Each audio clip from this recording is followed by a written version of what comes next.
नमस्कार प्रेक्षकांनो, मालिकेच्या पुढील काही भागांमध्ये आपल्याला खूपच जबरदस्त असा ट्विस्ट पाहायला मिळणार आहे। आता तुम्ही सगळेजण विचार करत आहात की नक्की आता कोर्टामध्ये काय होणार आहे। अर्जुन थोडासा डिस्टर्ब झालेला असतो, पण कोर्टामध्ये खूपच मोठा धमाका होणार आहे आणि मधुभाऊंवरचा गुन्हा जवळजवळ संपणार आहे आणि त्याच्यामध्ये अडकणार आहे ती प्रिया। आता प्रेक्षकांनो प्रश्न पडला असेल की याच्यामध्ये प्रिया कशी काय अडकली जाणार, तर प्रियाला अडकवणारी आहे ती म्हणजे साक्षी आणि दामिनी। कारण अर्जुनने प्रियाच्या बाबतीत खूप छान अभ्यास केलेला असतो। इकडे जी दामिनी वकील आहे ती नक्की कशा पद्धतीने बोलू शकते याबाबत अर्जुनने पूर्ण तयारी केलेली असते। आणि आता कोर्टामध्ये कसा धमाका होणार आहे, कसे युक्तिवाद केले जाणार आहेत, या सगळ्या गोष्टींचा उलगडा आजच्या या व्हिडिओमध्ये पाहायला मिळणार आहे। त्यासाठी हा व्हिडिओ शेवटपर्यंत पहा। तर प्रेक्षकांनो नक्की काय होणार ते आपण पाहत राहूया। त्यासाठी चॅनलशी कनेक्टेड राहा, हा व्हिडिओ शेवटपर्यंत पहा। त्याचबरोबर चॅनलवरती नवीन असाल तर चॅनलला सबस्क्राईब करा आणि त्याचबरोबर व्हिडिओला लाईक करा। तुमचा लाईक हा आमच्यासाठी खूपच लाख मोलाचा आहे। तर इकडे ॲडव्होकेट दामिनी आणि ॲडव्होकेट अर्जुन सुभेदार यांची कोर्टाच्या बाहेर भेट झालेली आहे। अर्जुन प्रत्येक वेळेस ॲडव्होकेट दामिनीला कॉल करून तिच्याशी बोलण्याचा प्रयत्न करत होता, पण दामिनीने त्याचा कॉल रिसीव केला नाही। कारण दामिनी पण महाधूर्त बाई आहे, तिला कळत होतं जर आपण अर्जुन सुभेदारचा कॉल रिसीव केला तर अर्जुन सुभेदार आपली पुढची चाल काय आहे ते ओळखेल, म्हणून दामिनी देशमुखने अर्जुनचा कॉल रिसीव केलेला नसतो। आणि आता हँगओव्हर झाल्यापासून म्हणजे इकडे केस जी आहे ती आता दामिनीकडे हँडओव्हर झाल्यापासून अर्जुन आणि दामिनीची पहिल्यांदा भेट झालेली आहे, ती पण हेअरिंगच्या दिवशी कोर्टामध्ये। आता कोर्टामध्ये दामिनी पहिला मुद्दा आणणार आहे, तो म्हणजे साक्षीला झालेली 3 महिन्यांची जेल। त्याच्यावरती दामिनी आता भाष्य करणार आहे आणि साक्षीला ही जेल का झालेली आहे त्यासाठी तिला जामीन मिळवून द्यायचा आहे, तिला या जेलमधून बाहेर काढायचं आहे। ही पहिली कामगिरी असणार आहे, ती म्हणजे ॲडव्होकेट दामिनी देशमुखची। आता कोर्टाबाहेर दामिनी आणि अर्जुन एकमेकांना हँडशेक करतात, एकमेकांचे प्रतिस्पर्धी वकील असले तरीही आता कोर्टामध्ये त्यांचे युक्तिवाद चालणार असतात। अर्जुनचा असिस्टंट चैतन्य सोबत आलेला आहे, तर इकडे दामिनी आलेली असते। त्याचबरोबर रविराज किल्लेदार आणि प्रियाही तिथे आलेले असतात। मग दामिनी अर्जुनला पाहून म्हणू लागते की अर्जुन सुभेदार घाबरला की काय, कॉन्फिडन्स कमी झालेला दिसतोय। तेव्हा अर्जुन सुभेदार ॲडव्होकेट दामिनीला बोलतो की ॲडव्होकेट अर्जुन सुभेदार कधीही कोणाला घाबरत नाही, त्याचा जलवा काय असतो तो कोर्टामध्ये दाखवतो, कोर्टामध्ये कळेल नक्की काय होणार आहे ते। ॲडव्होकेट दामिनी इकडे म्हणत असते की ही केस मीच जिंकणार आहे आणि मी जिंकण्यासाठीच केस घेत असते असं ती बोलत असते। तेव्हा अर्जुन मात्र म्हणत असतो की तिथे कोर्टामध्ये जिंकणार तुम्ही किंवा मी नाही, तर जिंकणार आहे ते फक्त आणि फक्त सत्य। आता दामिनीला पण माहिती आहे की सत्य काय आहे, कारण साक्षीने एक मुद्दा तिच्या पुढे मांडलेला असतो आणि कोर्टामध्ये आता त्याच मुद्द्यांचा विचार करून दामिनी बोलणार असते। तर इकडे ॲडव्होकेट अर्जुन सुभेदार आता तिला डायरेक्टली सांगत आहे की या कोर्टामध्ये जिंकणार आहे ते फक्त आणि फक्त सत्य, बाकी कोणत्याही गोष्टी जिंकत नसतात, हे त्याने ठणकावून सांगितलेलं आहे। आणि त्या क्षणी अर्जुनच्या या आवाजाने दामिनीची बोलती बंद झालेली आहे आणि दामिनीसोबत तिथे महिपतही आलेला असतो। तर आता कोर्टामध्ये नक्की काय होणार आहे, प्रियाची कशी वाट लागणार आहे, कारण इथे दामिनीला सगळं कळलेलं आहे की हे सगळं जे काय केलेलं आहे ते फक्त आणि फक्त प्रियामुळे झालेलं आहे, कारण हे सगळे पुरावे मिटवण्यामागे प्रिया जबाबदार आहे। तर आता पहिला मुद्दा जो आहे तो दामिनी देशमुख पकडणार आहे आणि तो म्हणजेच काहीही झालं तरीही दामिनी देशमुखने ठरवलेलं आहे की आता या प्रियालाच आपण अडकवायचं। याच्यामध्ये सुभेदार आणि किल्लेदार कुटुंबाची इज्जत तर जाणार आहेच, परंतु त्याहीपेक्षा मोठी गोष्ट घडणार असते, ती म्हणजे की प्रियाची वाट लागणार असते। इथे सुभेदार किल्लेदार कुटुंबाच्या इज्जतीपेक्षाही मोठी गोष्ट घडत असते, ती म्हणजे ॲडव्होकेट किल्लेदार आणि त्याचबरोबर ॲडव्होकेट अर्जुन सुभेदार यांची वाट लावायचा प्लॅन या दामिनीने केलेला असतो आणि हे सगळं झालेलं असतं ते म्हणजे प्रियाने। तर आता प्रिया इथे कोर्टात आलेली आहे आणि प्रिया मात्र शांतपणे तिथे बसलेली असते। सगळे युक्तिवाद सुरू झालेले असतात, अर्जुन आणि दामिनी यांच्यामध्ये हे युक्तिवाद घडत असतात। अर्जुन आणि दामिनी त्यांचे मुद्दे सर्वांच्या समोर मांडण्याचा प्रयत्न करत असतात। तर आता पहिला मुद्दा इकडे दामिनीला आठवत असतो, जेव्हा तिने साक्षीला भेटायला गेलेली असते तेव्हा साक्षीला तिने अगदी मुद्देसूदपणे विचारलेलं असतं आत्तापर्यंत कोर्टामध्ये कोणते कोणते खोटे पुरावे सादर केलेले आहेत, कोणत्या कोणत्या गोष्टी सांगितलेल्या आहेत, किती वेळा खोटं बोललेली आहे, ते सगळं शब्द ना शब्द मला सांगायचं आहे असं दामिनी जेव्हा साक्षीला म्हणालेली असते। तेव्हा मात्र दामिनीने तिथे साक्षीला ज्या ज्या गोष्टी विचारलेल्या असतात त्या गोष्टी आता समोर येत असतात। साक्षीने सांगितलेलं असतं पहिली गोष्ट म्हणजे हॉटेलमध्ये जाण्याचं टायमिंग, त्या रेस्टॉरंटमध्ये ती गेलेली होती आणि तिथलं CCTV फुटेज अर्जुन सुभेदारने सादर केलेलं होतं. पण त्यातील जे 53 मिनिट आहे ते 53 मिनिट मी तिथं नव्हते आणि ते साक्षी जे जे मुद्दे सांगत आहेत ते सगळे मुद्दे दामिनी तिच्या फोनमध्ये रेकॉर्ड करून घेत असते. साक्षी सांगत असते आणि त्या 53 मिनिटाचं नक्की काय झालं, मी त्या 53 मिनिटामध्ये कुठे होती, या सगळ्या मी खोटे पुरावे दिल्यामुळं आत्ता मला ही 3 महिन्यांची जेल झालेली आहे हे आता सांगितलेलं असतं. त्यानंतरचा पुढचा पुरावा मी सादर केलेला असतो तो म्हणजे शिवानी नावाची मुलगी आम्ही तिथं उभी केलेली असते आणि तिला पैसे दिलेले असतात आणि तेव्हा तिच्याकडून आम्ही सांगून घेतलेलं असतं की मी भरपूर दारू पिलेली होती, मला त्रास होत होता, उलट्या होत होत्या, त्या रस्त्यावर सुनसान रस्त्यावर मी गाडी चालवत गेलेली होती आणि त्या शिवानीने माझा जीव वाचवलेला आहे हे सांगितलेलं असतं. मग पुढचा मुद्दा येतो तो म्हणजे अथर्व विचारेचा. दामिनी इकडे साक्षीला विचारू लागते मग ते अथर्व विचारेचं काय झालं, तो मुद्दा कसं काय आणला. मग तेव्हा त्या 53 मिनिटामध्ये ॲडव्होकेट जोशी आहेत त्यांनी आम्हाला सांगितलं की साक्षीचा एक सावत्र भाऊ आपण उभा करायचा, माझ्या ओळखीचं एक झेरॉक्स सेंटर आहे, तिथून आपण डॉक्युमेंट तयार करूया आणि या सगळ्या गोष्टी मॅनेज करूया. आणि मग अथर्व विचारे उभा राहिला, म्हणजे अथर्व विचारे जो आहे तो आला आणि त्याचा आम्ही मृत्यू घडवला त्या 53 मिनिटामध्ये, कारण तो माझ्या आईचा सावत्र मुलगा होता, म्हणजेच तो माझा सावत्र भाऊ होता, माझ्या आईचा मुलगा होता. आणि त्याचबरोबर त्या सावत्र भावाचे अंत्यसंस्कार करण्यासाठी मी तिथे हॉस्पिटलमध्ये गेली असे पुरावे आम्ही दिलेले आहेत. अथर्व विचारेचं मृत्यूपत्रही आम्ही दिलेलं होतं. पण ऐनवेळी कोर्टामध्ये तो अथर्व विचारे जो आहे तो हजर झाला. अर्जुन सुभेदारच्या घरी जेव्हा महाशिवरात्रीची पूजा होती तेव्हा अथर्व विचारे तिथं आला आणि तेव्हा त्यांनी त्याला पकडलं आणि अथर्व विचारे जो आहे तो त्यांच्याच अन्नपूर्णा ट्रस्टमध्ये कामाला होता, पण आम्हाला त्याबद्दल तेव्हा त्याला काही माहिती नव्हतं.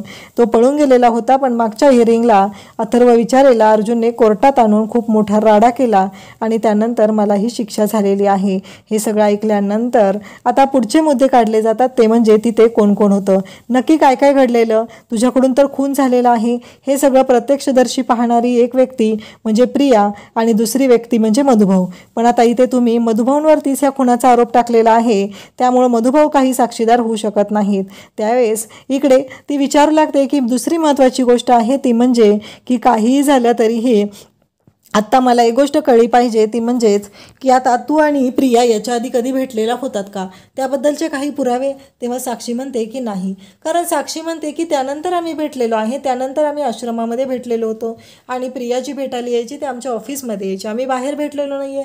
म्हणजे इथून साक्षीकडून एक चूक झालेली असते ती म्हणजे ती कॅफेमध्ये प्रियाला भेटलेली होती, ती गोष्ट ती विसरलेली असते आणि नेमकी त्याच गोष्टीचा पुरावा अर्जुनने कोर्टामध्ये आणलेला असतो. आणि आता अर्जुनने पहिला मुद्दा मांडायला सुरुवात केलेला असतो तो म्हणजेच ॲडव्होकेट दामिनी यांच्या समोर त्यांची बोलती बंद करण्याचा तो मुद्दा असतो. अर्जुन म्हणतो की आपल्या न्यायव्यवस्थेनुसार आपला कोणी नातेवाईक असेल, मित्रपरिवारातील व्यक्ती असेल तर ती काही विटनेस होऊ शकत नाही, कारण ती व्यक्ती ही तिथे ज्या व्यक्तीने गुन्हा केलेला आहे किंवा त्या ज्या व्यक्तीची रिलेटिव्ह आहे त्यांच्याच बाजूने साक्ष देणार असते, त्यामुळे आय विटनेस म्हणून त्या व्यक्तीला आपण गृहीत धरू शकत नाही. तर इकडे जज साहेब म्हणतात की ॲडव्होकेट अर्जुन सुभेदार तुमचा मुद्दा काय आहे तो व्यवस्थितपणे मांडा. तेव्हा दामिनीला कळतच नसतं की अर्जुन सुभेदार नक्की काय बोलणार आहे आणि मग दामिनीने इकडे प्लॅन बी रेडी करून ठेवलेला असतो आणि त्याचवेळी अर्जुन मात्र तिथे सांगायला सुरुवात करतो तो म्हणजे साक्षी शिकरे आणि प्रिया मधुकर म्हणजे सत्ताच्या प्रिया सुभेदार म्हणजे तन्वी अश्विन सुभेदार, तन्वी किल्लेदार ह्या ज्या आहेत त्यांनी आता मोठी मोठी नावं लावलेली आहेत, त्यामुळे तुमच्या लक्षातच आलं असेल त्या कशा आहेत त्या, आणि त्या पैशासाठी अगदी हपापलेल्या आहेत.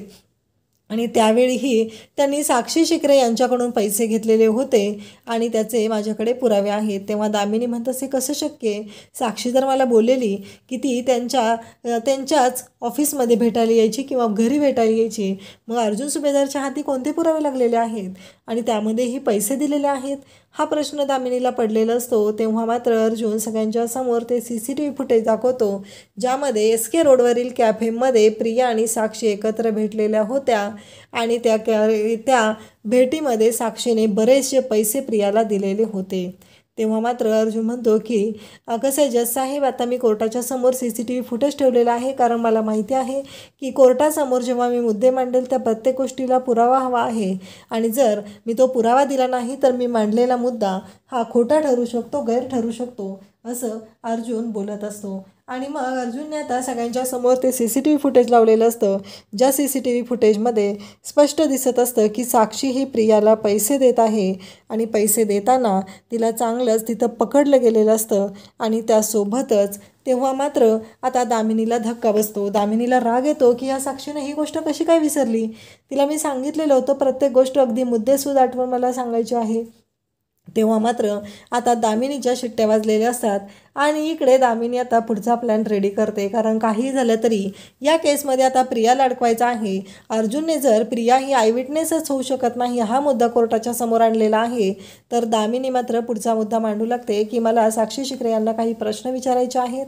आणि मग साक्षी शिकरे यांना त्या पिंजऱ्यामध्ये बोलवलं जातं, त्यांना प्रश्न विचारले जातात आणि साक्षी शिकरेला प्रश्न विचारला जातो की तुम्ही नक्की कशाबद्दल बोलत आहात, त्या रात्री तुम्ही का गेलेला होता, तुम्हाला आश्रम का हवा होता. तेव्हा साक्षी सांगत असते की हो, मी हे मुद्द्याचं अगदी व्यवस्थित उत्तर देत आहे. म्हणजे साक्षीला दामिनीने कुठल्या प्रश्नावर काय उत्तर द्यायचं हेही सगळं शिकवलेलं असतं आणि तिला चांगली तयार करूनच तिथे आता जेलमध्ये त्या कोर्टामध्ये आणलेलं असतं. कुठल्या प्रश्नावर काय उत्तर द्यायचं, कधी गप्प बसायचं, कधी इमोशनल व्हायचं, कधी रडायचं, इथंपासूनच्या सगळ्या गोष्टींचा सराव करून तिला आणलेलं असतं. आणि तेव्हा मात्र ॲडव्होकेट दामिनी देशमुख या तिला विचारू लागतात आणि त्या म्हणत असतात की नक्की हे सगळं काय आहे, कारण तुम्ही भेटला होता का. तेव्हा साक्षी सांगते की हो, मी भेटले होते, पण ही प्रिया आहे ना, ती वारंवार मला पैसे मागायची आणि मला टॉर्चर करायची. त्यानंतर आपल्याला पाहायला मिळतं की साक्षी म्हणत असते की मी तिला पैसे दिले नाही तर ती मला टॉर्चर करत होती. तेव्हा का टॉर्चर करत होती. आणि मग त्यानंतर ती सांगत असते की ती जी प्रिया आहे ना, तिने माझ्यावरती आरोप लावलेले होते आणि माझ्यावरती तिनं असे आरोप लावलेले आहेत की तो खून मी केलेला आहे. म्हणजे आत्ता जरी मधुभाऊ अडकले असले तरी मला प्रियाने धमकी दिलेली होती, जर तू माझ्याबद्दल जर काय केलं, मला पैसे नाही दिले तर मी सांगणार आहे, कारण मधुभाऊनी तुला तिथं पाहिलेलं होतं, मधुभाऊनी मला तिथं पाहिलेलं नाही, हा मुद्दा प्रियाने धरलेला असतो. आणि प्रिया मात्र आता हे सगळे मुद्दे बोलत असते. तेव्हा मात्र ॲडव्होकेट दामिनीच्या शिट्ट्या वाजलेल्या असतात, साक्षीने तिथं सांगितलेलं असतं आणि ॲडव्होकेट दामिनी आता तिथं बोलू लागते की आत्तापर्यंत कोर्टामध्ये प्रिया किल्लेदार किंवा प्रिया आज अश्विन सुभेदार ह्या ज्या कोण आहेत त्यांच्यामुळं ह्या केसला प्रत्येक वेळेस वेगळं वळण गेलेलं आहे, पण आज या कोर्टामध्ये सत्य बाहेर येणार आहे, जे कधीही आलं नव्हतं. जसं अर्जुन सुभेदार मगाशी मला बोलले होते की विजय हा सत्याचाच होणार आहे आणि आता मी ते सत्य कोर्टाच्या समोर आणणार आहे. ते म्हणजे की ही जी प्रिया आहे, ही प्रिया हिनेच खून केलेला आहे, कारण ती आत्ता सायलीवरती आळ घेत आहे, कारण तिच्याकडं आत्ता ती प्रिया जी आहे ती साक्षीवरती आळ घेत आहे आणि तिनं साक्षीबद्दल बोलत आहे. पण तुमच्या लक्षात येत नाही ते म्हणजे जज साहेबांना ती सांगत असते की या सगळ्यामध्ये दोषी आहे ती म्हणजे प्रिया किल्लेदार. आणि तुम्ही स्वतः मधुभाऊंना विचारू शकता आणि मधुभाऊंनाही प्रश्न विचारले जातात. तेव्हा अर्जुनला त्याचबरोबर सायलीला धक्का बसतो, कारण यांना स्वप्नातही वाटलं नव्हतं की प्रियाला अशा पद्धतीने अडकवलं जाईल. पण अर्जुनसाठी ही केस आणखी सोपी झालेली असते. जर प्रिया किल्लेदार किंवा प्रिया सुभेदार ही जर तन्वी सुभेदार ही जर दोषी असेल तर इतके दिवस साक्षी शिकरे यांनी प्रियाच्या विरोधात साक्ष का दिली नाही. तेव्हा मात्र इकडे आता पुढे बोलायला सुरुवात करते ती म्हणजे इकडे पाहायला मिळतं दामिनी देशमुख बोलायला सुरुवात करते आणि दामिनी देशमुख सांगू लागते की हे सगळं तुम्ही जे काय बोललेलं आहात ते खरं आहे का, असं ती साक्षीला विचारते. तेव्हा साक्षी म्हणते की हो, या प्रियाने प्रत्येक वेळेस मला धमकी दिलेली आहे आणि तिने मला असं म्हणायची की ना अण्णांचे जे अवैध धंदे आहेत ती बाहेर काढेल आणि या धमकीवरती तिने माझ्याकडून ते वधवून घेतलेलं होतं. पण त्या रात्री खरा खून केलेला होता त्या प्रियाने केलेला होता आणि प्रियानेच मधुभाऊंच्या डोक्यातही फ्लॉवर पॉट मारलेला होता, म्हणून मधुभाऊ तिथे बेशुद्ध पडले होते. आता कोर्टाच्या समोर एवढा मोठा उलगडा झालेला असतो की सगळ्यांना कळायचं बंद झालेलं असतं. एवढी मोठी गोष्ट घडलेली असते आणि ती गोष्ट आज लपवून ठेवली गेलेली असते, हे अर्जुनच्या समोर आलेलं असतं.